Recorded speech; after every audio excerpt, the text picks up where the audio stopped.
The tiny melon and pumpkin farm that I built recently on the Hermitcraft server no longer works, so that got me thinking, I wonder if I can come up with a new design for a melon and pumpkin farm that's really small, really easy to build, and you can fit inside small spaces.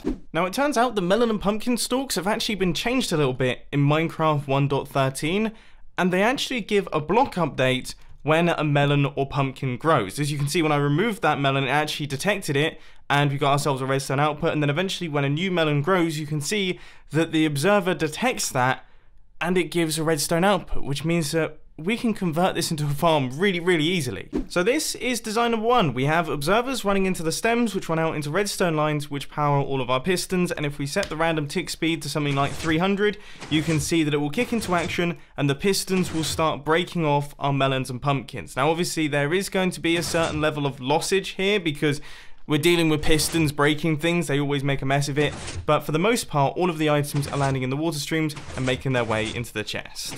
Now, if you want something that's a little bit more resource efficient and also a little bit more space efficient, then design number 2 could be the one for you. Once again, observers running into the stems, but this time they're running out into blocks with redstone dots, which are going to be powering all of these pistons. Now, this only uses 6 observers, and in total it uses 8 regular pistons, so considerably less than this one, and it's also quite a bit shorter as well, and it'll be interesting to see if these are similar in terms of efficiency when we do our showdown towards the end of the video. Design number 3 is a little bit shorter and slimmer than the other 2 designs, but it's a tiny bit taller, and most importantly, it's a little bit more resource heavy with the pickup system. As you can see, we've got hopper minecarts going back and forth on powered rails, we've got a bunch of hoppers down at the bottom here, but what you use up in resources, you gain in resources in terms of melon and pumpkins, because this thing has got a lossless pickup system. None of the melon and pumpkins are going to be lost here, they're not going to be sitting on the edges like this, and also the actual growth mechanism is a tiny bit more efficient. One of the things that the growth algorithm checks for is hydrated farmland around the plant,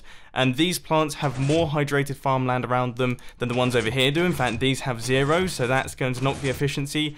But also, these plants have more options for growth. As you can see, in general, there are 3 blocks around each plant, which means that there are more opportunities for it to grow a melon or a pumpkin in that location. So now it is time for our test. Each one of these farms has got 3 melon seeds and 3 pumpkin seeds on the inside of it. All of the chests have been fully cleared out, and we are going to be leaving these things running for 10 minutes at a random tick speed of 100 to hopefully give us some good information to work from and to see which one is the quickest. So, if you take a look at this time lapse, you may notice that design number 3 actually has a slight flaw in its efficiency. Now, this is something that I knew about originally, but I just wanted to see how it would do despite this flaw, and that is the fact that occasionally, a melon or a pumpkin will grow opposite its plant, outside the reach of the pistons. So the pistons will fire, but they're not going to break the melon or the pumpkin because it's in the block on the opposite side of the farm. So you actually have to wait for another plant to grow a melon or a pumpkin on the opposite side of the farm so that those pistons extend, breaking the melon or the pumpkin. Now the issue is that occasionally you just get really unlucky and all of the plants generate melons or pumpkins on the other side of the farm. And that means that all of the plants on the opposite side of the farm then only have 1 block in which they can grow a melon or a pumpkin, which will massively hit the efficiency. It means that there's much less chance of one growing, which means that you end up waiting longer for a melon or a pumpkin to grow, and the farm sort of seizes up a little bit. So it'll be interesting to see if you can see that reflected in the results. Over here we have got, so that is nearly 1 stack of pumpkins and just over 5 stacks of melons. That's not too bad. This one we have got just over 1 stack of pumpkins, but only 4.5 stacks of melons, and there's quite a few blocks left over on the top there, whereas with this design actually it seems to have got most of them. But then if we take a look at design number 3, yeah, it's quite clear who the winner is. We've got just over a stack of pumpkins, and then we have got nearly 7 stacks of melons. Now I'm curious to see how much better this farm would perform if it didn't have that slight dip in efficiency, so I'm going to make a few modifications to the design to see if I can improve things a little bit.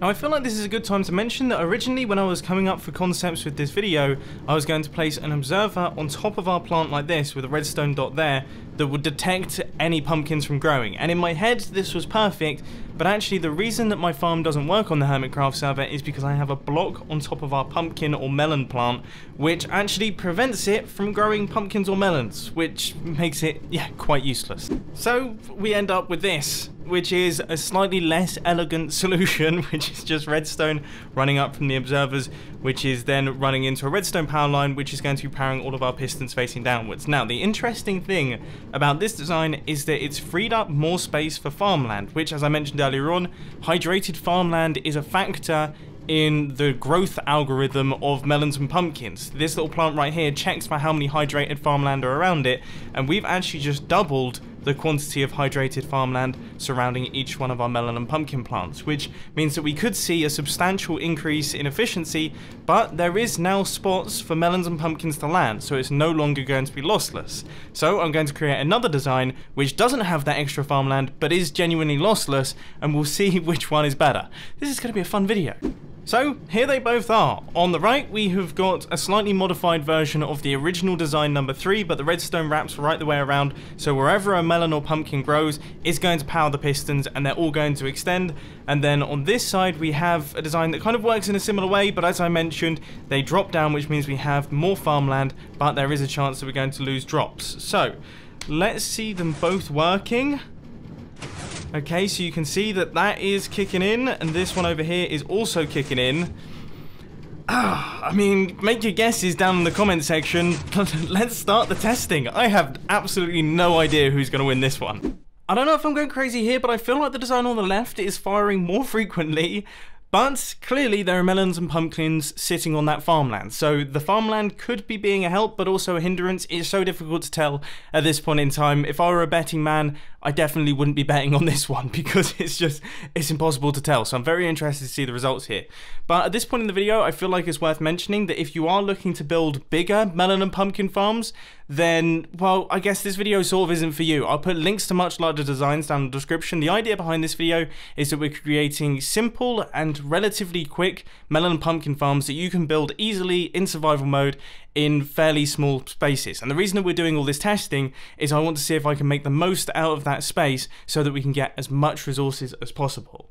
Now, I also feel like it's worth mentioning that I'm not a professional when it comes to the growth algorithm of plants in Minecraft. There are absolute wizards out there in the Minecraft technical community who have read through the game code and they know how all of this stuff works down to a science, whereas I'm just relying on information that I found on the internet. So I'll put links to all of the documentation that I've read through down in the description if you do want to check it out for yourselves. And I'm sure if you are one of those technical people, you can take a look at these designs and maybe try and improve them and make them even more efficient. I'd love to see what you come up with. So here it comes, the moment of truth. So, first off, this is how many our original design number 3 got. The one where it just had that slight dip in efficiency. So that is just over 1 stack of pumpkins, and that is nearly 7 stacks of melons.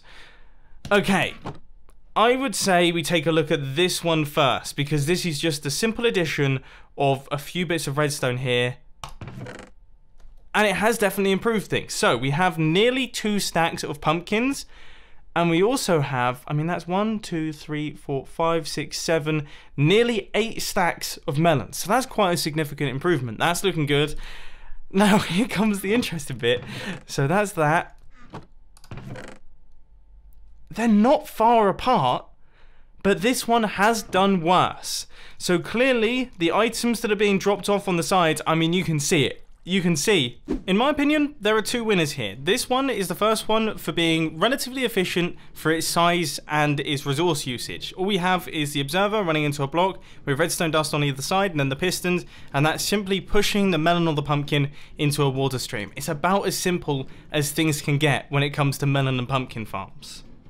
And then of course we have winner number 2, which, as mentioned earlier on, is a little bit taller and a lot more resource heavy than design number 2, but it is a tiny bit skinnier, it's a tiny bit shorter, but most importantly, it's just more efficient. It produces far more melons and pumpkins than any of the other designs featured in today's video. So there we go. I think that just about wraps everything up. I'll put a world download down in the description if you do want to check out all of these designs in a little bit more detail. They're all incredibly simple to build, so you should have all of the information that's required from the video itself. They're very easy to just build from sight. But anyway, if you did enjoy, please draw to that like button, and if you really loved it, then make sure to subscribe. But thanks for watching, guys. This has been Mumbo, and I'm out. I'll see you later. Oh, and as per usual, filming channel stuff. You know what to do. Link is on the end screen.